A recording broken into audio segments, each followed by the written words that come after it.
اللهم صل على سيدنا محمد يا رب صل وسلم دائما أبدا على حبيبي. گرمی ماشاءاللہ پڑنا شروع ہو گئی, ایسا ہی ہے نا.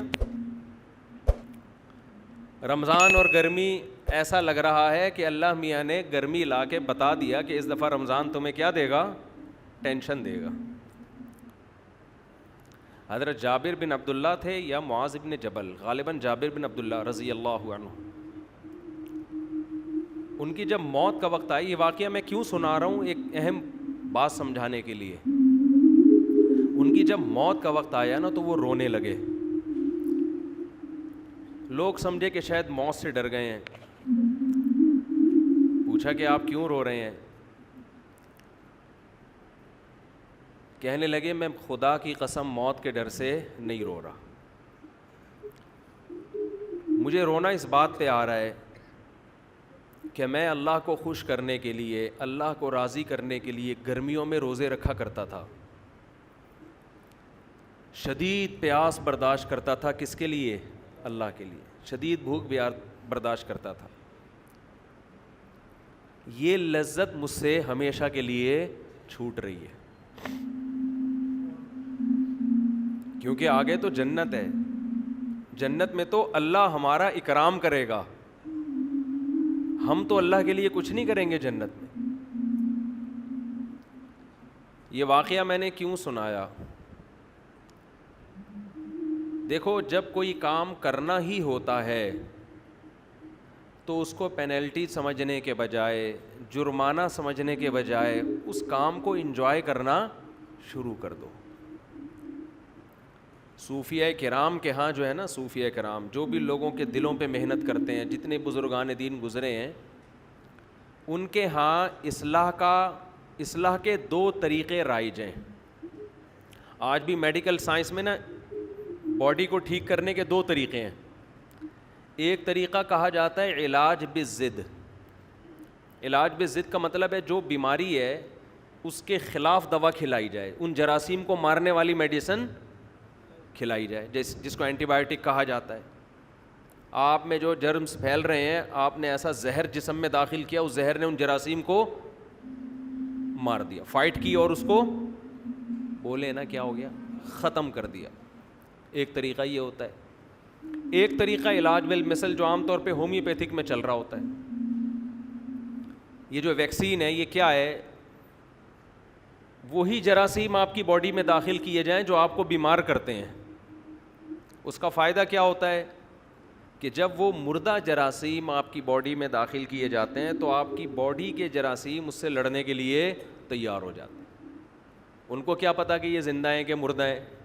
مردہ نہیں بھی ہوتے تو بڑے ادھموئے ہوئے ہوتے ہیں نا. جیسے آپ نے اپنے بیٹے کی فائٹ کرائی کسی کمزور سے, محلے کے کمزور لڑکے کے ساتھ, بچہ جیت گیا, آہستہ آہستہ اس میں کانفیڈنس پیدا ہونا شروع ہوا.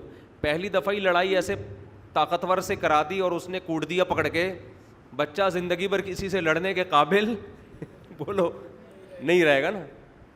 شروع میں کمزوروں سے لڑائی کروائی جائے, پھر آہستہ آہستہ وہ بڑے بڑوں سے لڑنے کے قابل ہو جاتا ہے. تو علاج کا ایک طریقہ باڈی میں یہ ہوتا ہے جس کو علاج بالمثل کہا جاتا ہے, کہ آپ نے جو وہی جراثیم داخل کر دی, جیسے ویکسین ہے نا کووڈ کی, کورونا کی ویکسین, تو آپ کی باڈی ان جراثیم سے لڑ لڑ کے آپ کا سسٹم اتنا مضبوط ہو جاتا ہے کہ اب اگر کسی جرمز نے یا وائرس نے حملہ کیا تو آپ کی باڈی خود اس سے حملہ کر لیتی ہے. تو وہی چیز داخل کی جا رہی ہے باڈی میں. کیا خیال ہے بھائی؟ تو اہل اللہ جب علاج کرتے ہیں نا دلوں کا, کہ آپ سے گناہ چھوٹ جائیں, آپ کے دل میں آپ شریعت کے فرائض و واجبات پورے کرنا شروع کر دیں, تو اس کا ایک طریقہ یہ ہوتا ہے کہ آپ کے دل میں اللہ کا خوف پیدا کیا جائے, جہنم سے ڈرایا جائے, آگ سے ڈرایا جائے, بتایا جائے کہ اس پر کیا کیا سزائیں ہیں. اس سے یہ ہوتا ہے کہ جب آپ گناہ کے قریب جاتے ہیں آپ کانپنے لگتے ہیں, خوف طاری ہو جاتا ہے آپ کے اوپر. جب آپ رمضان کا روزہ چھوڑنے لگیں گے آپ پر خوف طاری ہو جائے گا.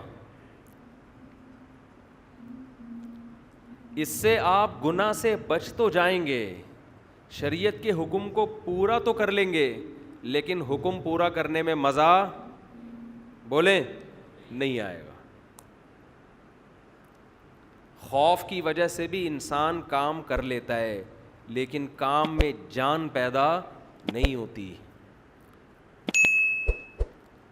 کچھ طلباء وہ ہوتے ہیں جو ایگزام کی تیاری کے لیے پڑھتے ہیں, انہیں پڑھنے کا شوق بالکل بھی نہیں ہوتا. ڈر ہوتا ہے کہ کل فیل ہو جائیں گے, ابا سے مار پڑے گی, یہ ہو جائے گا وہ ہو جائے گا.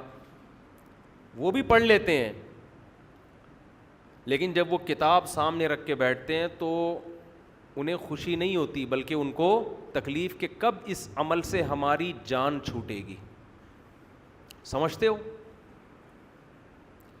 یہ لوگ زیادہ ترقی نہیں کر پاتے, یہ دھکے دے دے کے چلتے رہیں گے, ایک دن بیزار ہو کے بھاگ جائیں گے. اور ایک طریقہ یہ ہوتا ہے کہ آپ جو کام کر رہے ہیں, جو ذمہ داری آپ کو دی گئی, اس میں آپ کی دلچسپی پیدا ہو جائے, وہ کام آپ کے لیے مزیدار ہو جائے. گناہ کبھی اللہ کے خوف سے انسان چھوڑتا ہے, کبھی اللہ کی محبت میں چھوڑتا ہے. محبت میں جب کام کیا جاتا ہے تو وہ کام مزیدار ہو جاتا ہے, اس میں دل لگتا ہے انسان کا. حضرت جابر بن عبداللہ جو رو رہے ہیں موت کے وقت کہ میں جو گرمیوں میں شدید پیاس برداشت کیا کرتا تھا وہ لذت آج مجھ سے چھوٹ رہی ہے.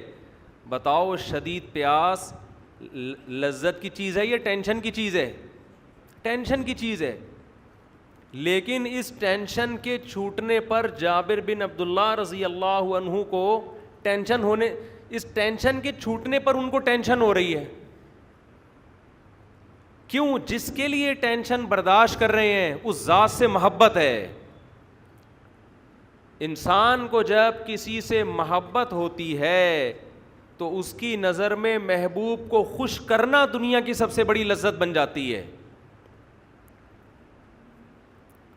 تو رمضان کے روزے آپ پہ فرض ہیں, وہ رکھنے ہیں, چاہو ٹینشن سے رکھ لو, چاہو اللہ کی محبت میں رکھ لو.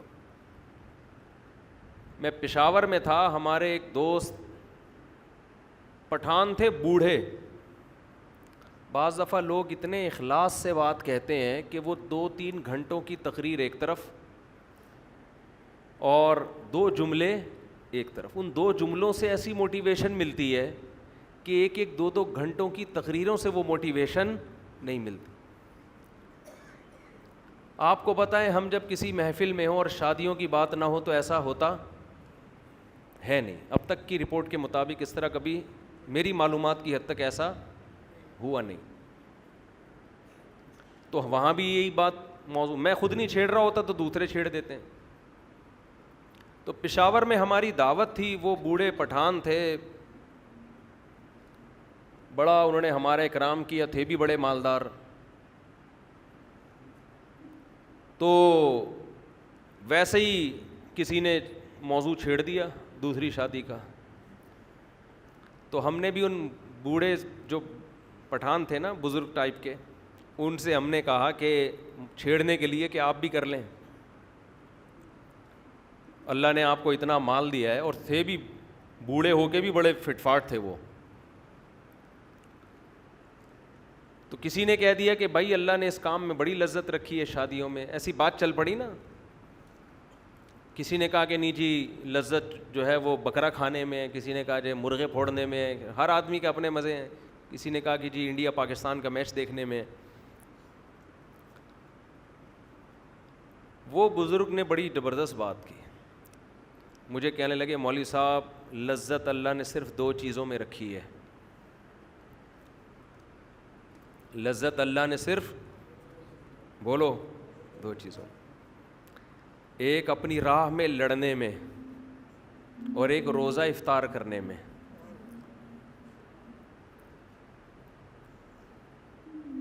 یہ بات انہوں نے ایسے جذبے سے کہی. جو آدمی خود عمل کرتا ہے نا, عمل, اس کی بات میں اللہ نے وزن بہت رکھا ہے. شو مارنے کے لیے تو کوئی بھی کچھ بھی کہہ دے, گورنمنٹ کی طرف سے کوئی پابندی نہیں. آج کل بڑے بڑے موٹیویشنل اسپیکر پڑے ہوئے ہیں, ایسی ایسی تقریریں کر رہے ہوں گے, آپ کو لگے گا ان سے زیادہ نیک آج تک اس کائنات میں پیدا ہوا ہی نہیں.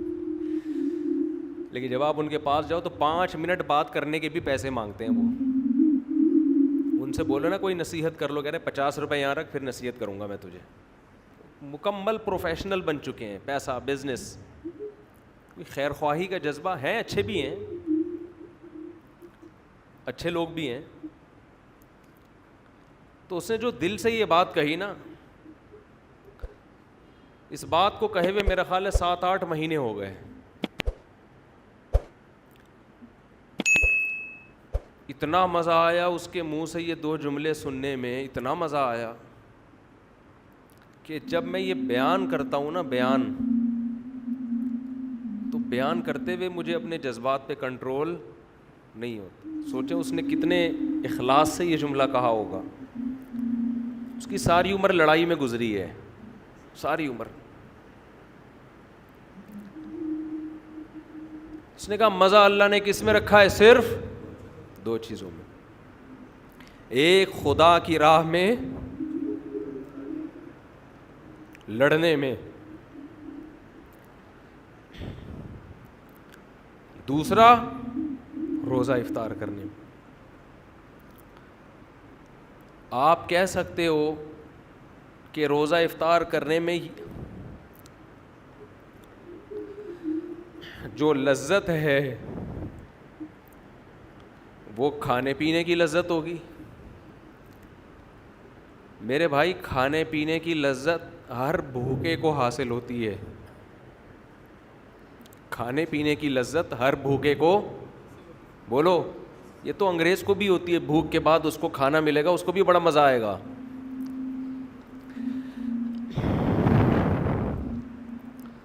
پیاس کے بعد پانی کی لذت ہندو کو بھی حاصل ہوتی ہے. اس بزرگ کا مطلب وہ لذت نہیں تھا جو ہر بھوکے اور ہر پیاسے کو کھانے اور پینے کے وقت, بولو, حاصل ہوتی ہے.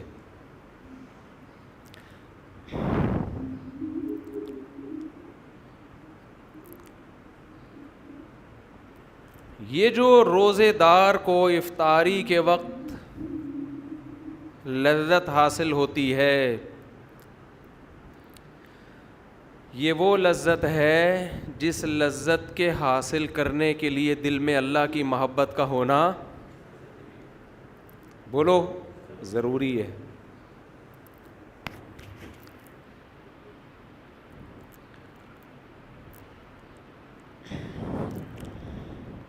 انسان کو یہ احساس ہوتا ہے افطاری کے وقت,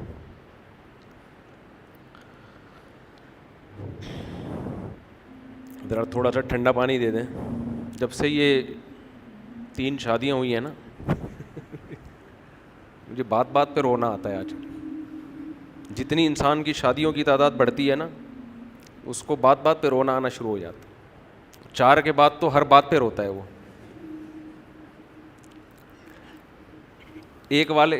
کسی نے کہی, میں نے سنا کہ وہ ایک آدمی کی 40 سال عمر ہو گئی, اب تک شادی نہیں ہوئی. کسی نے کہا کیوں نہیں ہوئی؟ کہہ رہے ہیں اس کو کسی بزرگ کی دعا لگی ہے. وہ دعا کیا لگی ہے؟ کسی بزرگ کی اس نے خدمت کی تھی, انہوں نے دعا دی تھی اللہ کرے تو ہمیشہ خوش رہے. اس کے بعد 40 سال ہو گئے. یہ موضوع ایسا جذباتی شروع ہو گیا ہے, اس کو ہم نے بھی چینج کرنا ہے.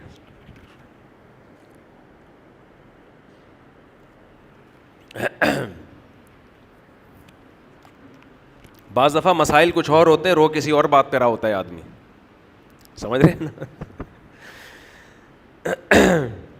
خیر کیا بات کر رہا تھا میں, تو میں عرض کر رہا تھا کہ جو افطاری کے وقت لذت ہے نا, لذت, یہ بھوک اور پیاس ختم کرنے کی لذت نہیں ہوتی, یہ اس بات کی لذت ہوتی ہے کہ آج ساری دنیا پیدا کرنے والے کو بھول چکی ہے. دنیا میں ہر شخص نے ہر ایک کو یاد رکھا ہے, نہیں یاد رکھا تو کس کو؟ پیدا کرنے والے کو. آج شادیوں میں مکس گیدرنگ ہوتی ہے نا, آپ ان سے کہیں سیپریٹ انتظام کر لو, لڑکیوں کو ادھر کر لو, مردوں کو ادھر کر لو, درمیان میں ایک چادر کھینچ لو, کیا جا رہا ہے؟ کچھ اس میں پیسے لگتے ہیں زیادہ ہے بھائی, لیکن ایسے مذاق اڑائیں گے آپ کا, ایسے بات کریں گے, ابے یہ مولویوں نے اتنا مشکل بنا دیا, ابے کیا ہو گیا. یار آپ کی نظر میں ہر قانون کی ویلیو ہے. حکومت نے لا بنایا 10 بجے ہال بند ہو جائیں گے, آپ 10 بجے بتیا بجھاتے پھر رہے ہو. آپ اپنے باپ کو ناراض نہیں دیکھ سکتے شادی میں, اپنے بھائی کو ناراض نہیں دیکھ سکتے. لڑکی والے ہو تو لڑکے والوں کو ناراض نہیں ہونے دو گے, لڑکے والے ہو تو لڑکی والوں کو ناراض نہیں ہونے دو گے. جس خدا نے بنایا ہے, جو پیدا کرنے والا ہے, جس نے یہ نعمتیں دی ہیں, وہ آپ کو دعوت کرنے سے منع بھی نہیں کر رہا. وہ یہ بھی نہیں کہہ رہا کہ آپ نے یہ کھانا ہے یہ نہیں کھانا, سب چیزیں حلال کر دی اس نے اس دعوت میں. وہ صرف اتنا کہہ رہا ہے کہ کیا کر دو, بیچ میں پارٹیشن کر دو. لیکن آپ کے جو نہیں رینگتی, آپ ٹس سے مس ہونے کے لیے تیار نہیں ہو. اتنی سی بات وہ کہہ رہا ہے کہ بھائی درمیان میں کیا کر دو, پارٹیشن کر دو. آپ کہہ رہے ہو نہیں کریں گے. مجھے ایسے موقع پہ شعیب علیہ السلام کا کلام یاد آتا ہے. شعیب علیہ السلام نے جب اپنی قوم کو سمجھایا نا خدا کی نافرمانی چھوڑو, تو قوم جواب میں کیا کہتی ہے کہ لولا رہتک لرجمناک, تو ہمارے خاندان کا آدمی ہے, ہماری قوم کا آدمی ہے, ہماری زبان ہی ہے تیری, قوم بھی ایک ہے, اس وجہ سے ہم نے تجھے چھوڑا ہوا ہے. ہماری قوم کا نہ ہوتا مار دیتے تجھے جان سے. شعیب علیہ السلام نے کیا کہا, ارہتی اعز علیکم من اللہ, اے میری قوم میں تمہیں خدا سے ڈرا رہا ہوں, باتیں خدا کی کر رہا ہوں. تمہاری نظر میں قومی تعلق یہ خدا سے بھی بڑھ کر ہے. مجھے اگر تم نے چھوڑا ہوا ہے تو قوم کی وجہ سے چھوڑا ہوا ہے. وَاتَّخَذْتُمُوهُ وَرَاءَكُمْ ظِهْرِيًّا, اور خدا کو اٹھا کے تم نے پیٹھ کے پیچھے پھینک دیا ہے. ایسا نظر انداز کیا ہے گاڈ کو, اللہ کو, خدا کو, کہ پشت کے پیچھے اس کی کوئی ویلیو ہی نہیں ہے. میں تم کو بات کر رہا ہوں خدا خدا خدا خدا, آرڈر اللہ کا آرڈر. اللہ تمہاری ڈکشنری میں ہے ہی نہیں. مجھے چھوڑا ہوا ہے تو کیوں؟ قوم کی وجہ سے. اگر کہہ دیتے کہ اے شعیب ہم تو چونکہ نام خدا کا لیتا ہے اس لیے ہم تیری رعایت کر رہے ہیں, قوم بھی ہے لیکن ساتھ میں نام تو اللہ کا لے رہا ہے اس لیے ہم تجھے کچھ نہیں کہہ رہے, تو خوشی ہوتی مجھے. اس اللہ کا تمہاری ڈکشنری میں کوئی تذکرہ ہے ہی نہیں. آج شادی بیاہ میں دیکھ لینا, ہر جگہ یہی ہو رہا ہے. جہاں اللہ کی بات خواتین کو بتاؤ بھائی اسلام میں عورت کے لیے حیا پسندیدہ ہے. میں نے بیان کیا تھا نا کہ خواتین موٹر سائیکل پر مردوں کی طرح نہ بیٹھیں, تھوڑا سمٹ کے بیٹھیں. یہ ٹھیک ہے چادر کے الجھنے کا خطرہ ہوتا ہے بائکوں میں, تو سمٹ کے بیٹھیں. ابھی ایک برقع آ گیا کسی خاتون کا, بھائی سمٹ کے بیٹھیں, کپڑے کو لپیٹ کے بیٹھیں تاکہ, اور چین کور بھی لگائیں بائکوں میں تاکہ یہ نوبت نہ آئے. اتنا مذاق اڑایا. اسلام حیا کو پروموٹ کرتا ہے, حیا کو. حیا کس میں زیادہ ہے؟ دیکھنے میں کس میں حیا زیادہ نظر آ رہی ہے؟ مردوں کی طرح بیٹھنے میں, یہ خواتین عورتوں کی طرح بیٹھیں, حیا کس میں نظر آ رہی ہے؟ مگر حیا آج ڈکشنری سے, کیونکہ اللہ چاہتا ہے نا, شرم اور حیا کس کا حکم ہے؟ اللہ کو. تو اس کو کوئی اس پہ جو نہیں رینگتی. مثالیں دی جاتی ہیں جو اونٹ میں صحابیات ایسے بیٹھا کرتی تھیں. اونٹ میں تو ایسے بیٹھنا ممکن نہیں تھا, دونوں پاؤں ایک طرف کر کے. آج بھی ہم نے علماء بزرگوں کو دیکھا ہے کہ وہ اپنی خواتین کو دونوں پاؤں ایک طرف کر کے بٹھاتے ہیں. اس میں حیا زیادہ ہے.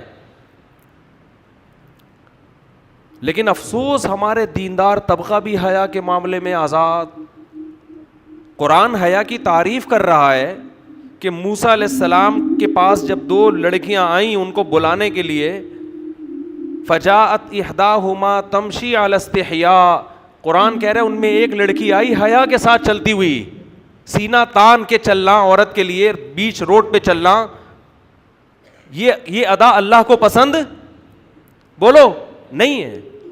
آپ عورت کی آزادی کے نام پہ بے حیائی پھیلا دو، آپ کی مرضی ہے. پیدا کرنے والا اس عمل سے خوش بولو نہیں ہوگا. آپ اپنی ڈکشنری سے اللہ کو نکال دو، پھر جو چاہے کرو. ایک صاحب مجھے ایک یورپ کے ایک کنٹری کے بارے میں بتانے لگے کہ وہاں آزادی بہت ہے، بہت آزادی ہے، ہر ایک کے حقوق ہیں، جو چاہے کرو، کتنے اچھے ہیں. میں نے کہا آپ کی اور میری نظر میں بہت اچھے ہیں، اللہ کی نظر میں بالکل بھی اچھے نہیں ہیں.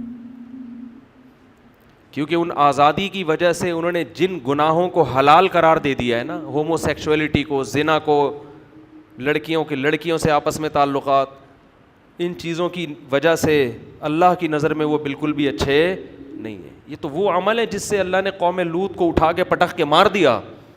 جس قوم نے اپنی ڈکشنری سے گاڈ کو نکال دیا، خالق کو، خدا کو نکال دیا، وہ میری اور آپ کی نظر میں بہت اچھا ہے، بنانے والے کی نظر میں اچھا نہیں ہے. بنانے والا نہیں پسند کرتا اس کو. تو مت تعریفیں کیا کرو ایسی قوموں کی جنہوں نے خدا کو وراءکم ظہریہ، اپنی پشت کے پیچھے پھینک دیا ہے. اور اگر تعریف کیا کرو پھر دعا کرو تمہارے بچے بھی ایسے بن جائیں، تمہارے بچے بھی ایسے بن جائیں. ان ملکوں میں جائیں، ان کو اتنی آزادی ملے کہ وہ بھی لڑکوں سے بدفعلی کریں، اور جب آپ انگلی اٹھاؤ تو بولے کہ یہ ہیومن رائٹس ہیں. اپنے بچوں کو ایسا بنانا چاہتے ہو تو اس کلچر کی صبح و شام تعریفیں کیا کرو. بولے بہت اچھے، ماشاء اللہ، ویل ڈن بیٹا، آزاد ہے، کوئی روک ٹوک نہیں ہے. تو میں یہ عرض کر رہا تھا کہ ایسے دور میں جب اللہ کو ڈکشنری سے نکال دیا گیا، اللہ کو لغت سے نکال دیا گیا، ایسے موقع پہ کوئی صبح سے لے کے شام تک بھوک اور پیاس کو برداشت کرے، اور ایک دن نہیں، ایک دن، پھر دوسرا دن، پھر تیسرا دن، پھر چوتھا دن، پھر 5واں دن، پھر 6واں دن، تو افطار کی لذت میں صرف بھوک ختم کرنے کی لذت نہیں ہے. اصل لذت یہ ہے کہ جس خدا کے لیے صبح سے شام تک قربانی دی، وہ خدا ہماری اس افطاری پر بھی ہم سے خوش ہو رہا ہے.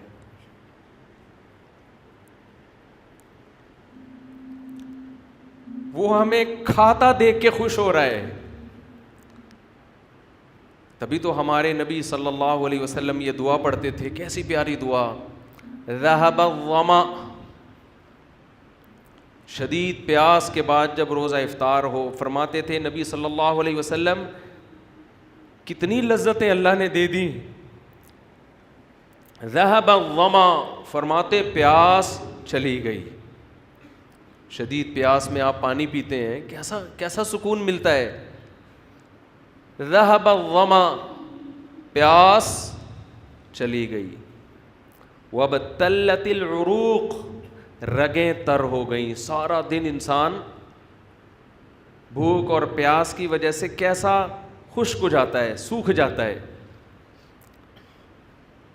آپ نے دیکھا ہوگا افطاری کر کے جب لوگ نماز میں آتے ہیں، چہروں پہ کیسی رونق بحال ہو جاتی. عصر میں نمازیوں کی حالت دیکھا کریں اور مغرب میں دیکھا کریں، زمین اور آسمان کا فرق ہے. کیسی چہروں پہ رونق آتی ہے. ذہب الظما، فرمایا پیاس چلی گئی. وابتلت العروق، رگیں تر ہو گئیں. یہ مادی نعمت ہے. اور آگے فرماتے وثبت الاجر انشاء اللہ، اور اللہ نے چاہا تو صبح سے لے کے اب تک اللہ کے لیے جو ہم نے قربانی دی ہے وہ اجر ہمارا ثابت ہو گیا. وہ اجر اللہ نے اپنے ہمارے اعمال میں لکھ دیا. مزے ہی مزے، لذتیں ہی لذتیں. ان لذتوں سے ہمارا لبرل طبقہ، دنیا دار طبقہ اور غیر مسلم بولو محروم ہے. یہ لذت اس کو حاصل نہیں ہے. وہ بھی بھوکے رہتے ہیں ڈائٹنگ کرنے کے لیے، کولیسٹرول ختم کرنے کے لیے. ان کو ان کے ٹرینر نے کہا ہوتا ہے کہ ایک ٹائم کے کھانے کا ناغہ کر دو. اس بھوک کے بعد جب وہ کھاتے ہیں ان کو وہ لذت محسوس نہیں ہوتی جو ہمیں افطاری کے وقت محسوس ہوتی ہے. افطاری میں اللہ نے صرف جسم میں سکون نہیں رکھا بلکہ افطاری کے وقت اللہ نے روح کا سکون رکھا ہے. روح میں یہی لذت اللہ نے سحری میں رکھی ہے. سحری کا وقت ایک ایسا ٹائم ہے جس وقت دنیا کی کوئی قوم نہیں کھاتی. کبھی نہیں دنیا میں سنا ہوگا آپ نے اس ٹائم پہ لوگ کھانا کھا رہے ہو. کبھی سنا ہے بھائی کہ جیپنیز صبح 4 بجے اٹھ کے کھانا کھاتے ہیں؟ کبھی سنا آپ نے؟ اگر سنا ہے تو بول دیں ہاں سنا ہے، نہیں سنا تو تھوڑا گردن ہلا دیں. کبھی سنا آپ نے؟ کھانے کا ٹائم نہیں ہے. یہ کہیں بھی نہیں دنیا میں کھایا جاتا. نہ امریکی کھاتے ہیں، نہ جاپانی کھاتے ہیں، نہ چائنیز کھاتے ہیں، نہ ہندو کھاتے ہیں، نہ سکھ کھاتے ہیں. اللہ کو یہ ادا پسند آتی ہے کہ جہاں لوگوں نے میرا نام لینا چھوڑ دیا، ہر جگہ نفس پرستی. اب تو لوگ حکومت سے مطالبہ بھی صرف مہنگائی، صحت، ان چیزوں کا کرتے ہیں. اسلام کا مطالبہ کرنا بھی چھوڑ دیا. پہلے ہمارے سیاسی لیڈر اسلام کا نام لیتے تھے، مجھے ووٹ دے میں اسلام کو نافذ کروں گا. اب ہمارے سیاسی لیڈروں نے اسلام کا نام لینا چھوڑ دیا. ان کو پتہ ہے اسلام کے نام پہ ووٹ نہیں ملے گا. ووٹ ملے گا مہنگائی کے نام پہ، آزادی کے نام پہ. تو ایسے دور میں جب اللہ کو لوگوں نے اپنی کتابوں سے، اپنی ڈکشنری سے نکال دیا، تو نبی صلی اللہ علیہ وسلم نے فرمایا کہ اللہ اور اس کے فرشتے صبح سحری کھانے والوں کے لیے پر رحمت بھیجتے ہیں. فرشتے رحمت کی دعا کرتے ہیں ان لوگوں کے پر جو صبح اٹھ کے، کیونکہ اللہ کو یہ ادا بھی اپنے بندوں کی پسند آتی ہے کہ دنیا میں کوئی قوم اس ٹائم پہ کھانا نہیں کھاتی اور میرے نیک بندے صبح اٹھ کے کھا رہے ہیں. کیوں؟ کس کا حکم ہے؟ اللہ کا حکم ہے. کلوا واشربوا حتى يتبين لكم الخيط الابيض من الخيط الاسود من الفجر. اللہ نے فرمایا کھاؤ اس وقت تک جب تک سفید دھاگا سیاہ دھاگے سے ممتاز اور جدا نہ ہو جائے، یعنی صبح صادق طلوع نہ ہو جائے. ثم اتموا الصيام الى الليل، پھر غروب آفتاب تک اس روزے کو مکمل کرو. اے اللہ بہت مشکل حکم ہے، پوری روٹین تو نے ہماری چینج کر دی. اللہ نے تسلی دی ایام معدودات، پورے سال کے لیے نہیں کہہ رہا، گنے چنے دن ہیں، گنے چنے انگلیوں پہ گن سکتے ہو، اس سے زیادہ تمہیں میں مکلف نہیں بنا رہا. ویسے بھی آپ کی جنرل نالج کے لیے پاکستان میں 15 سال سے روزے 29 ہی ہو رہے ہیں. 30 روزے میری اور آپ کی نسلیں نہیں دیکھیں گی، مجھے تو ایسا ہی لگتا ہے. 2006 سے میں نوٹ کر رہا ہوں، اس سے پہلے کا مجھے یاد نہیں. یہ 2022 ہے، 2007 سے لے کے 2021 تک، اب 22 چل رہا ہے نا، یہ کتنے سال ہو گئے؟ 14 سال. ایک دفعہ بھی رمضان 30 کا نہیں ہوا ہے. یہ خود ایک بہت بڑا سوالیہ نشان ہے.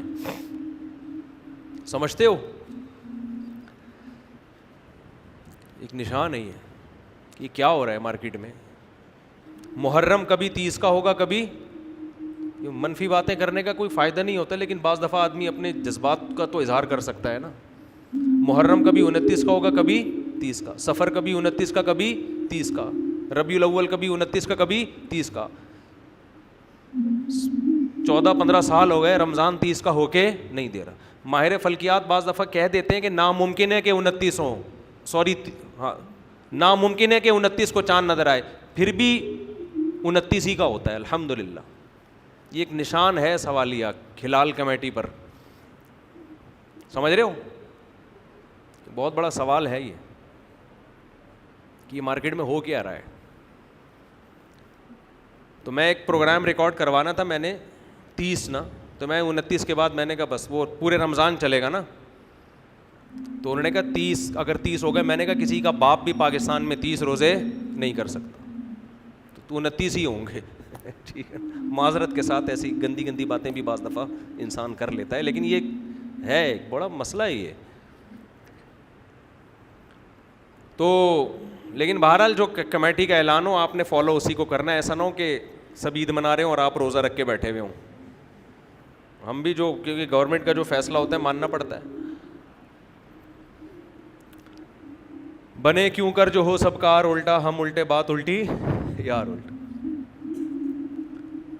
خیر کہاں اچھی اچھی باتیں چل رہی تھیں, پھر یہ بیچ میں کچھ باتیں غلط آ گئی. بس جلدی سے سمیٹ کے ختم کرتا ہوں, بس 2 منٹ میں ختم کرتا ہوں. رمضان کے حوالے سے بات تو رمضان کی چل رہی تھی نا. تو میرے بھائی روزہ رکھو پابندی کے ساتھ, اسے جرمانہ سمجھ کے مت رکھو, پینلٹی سمجھ کے مت رکھو. اللہ کی محبت پیدا کرو اپنے اندر, اللہ کی محبت میں بھوکا پیاسا رہنا سیکھو. اور میں تو کہتا ہوں نفلی روزے بھی رکھا کرو, کچھ نفلی بھی رکھا کرو. غنیمت ہے, فرض رکھ لیں بڑی بات ہے, لیکن نفلی کا بھی عادی بناؤ.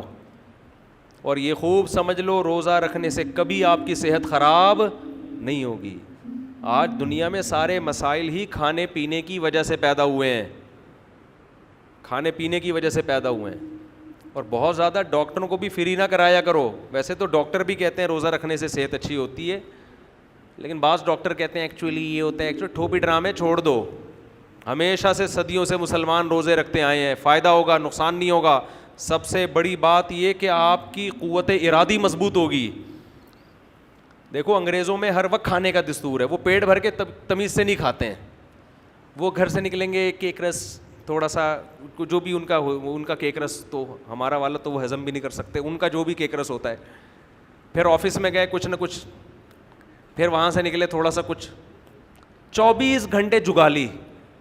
میں نے دیکھا ہے آج ہمارے جو مذہب سے دور, اول تو مذہبی لوگ تو طبیعت سے پھوڑ رہے ہیں, وہ تو 11ویں کے نام پہ, تیجے کے نام پہ, 40ویں, مذہب نام ہی توند بھرنے کا بن گیا ہے. مذہب کے نام پہ ربیع الاول میں حلوے الگ چلیں گے, محرم کے حلیم الگ چلیں گے, اور ابا کے تیجا 40واں برسی, پھر یہ وہ کھاؤ خود پیٹ دیگ بن چکے ہیں. کھا کے, اور اس کو نام کیا دیتے ہیں, یہ خوب بار بار بتا دوں, کسی کا پیٹ اگر بڑا ہوا ہے تو بدگمانی جائز نہیں ہے. میں نے بہت سے لوگ دیکھے بہت بڑے پیٹ, بہت بھاری جسم, کھاتے نہیں ہیں, وہ قدرت کی طرف سے ہے. صحابہ میں بھی ایسے تھے جن کے وزن زیادہ تھے لیکن کھاتے پیتے کم تھے, تو بدگمانی جائز نہیں ہے. اسلام میں وہ موٹاپا ناپسند ہے جو زیادہ کھانے کی وجہ سے ہوا ہو. بعض دفعہ زیادہ کھانے کی وجہ سے نہیں ہوتا, نیچرل ہوتا ہے وہ. تو آج کھانا عبادت بن چکا ہے. اسلام میں کھانا عبادت نہیں ہے, پرہیز کرنا عبادت ہے. کم کھاؤ. آج شادیوں میں بھی عجیب طریقے سے کھانے, پہلے جوس لا کے پکڑا دیں گے. ابے جب جوس پی لیا تو اس کے 15 منٹ بعد کھانا آئے گا, تو آدھی بھوک تو ختم ہو گئی نا.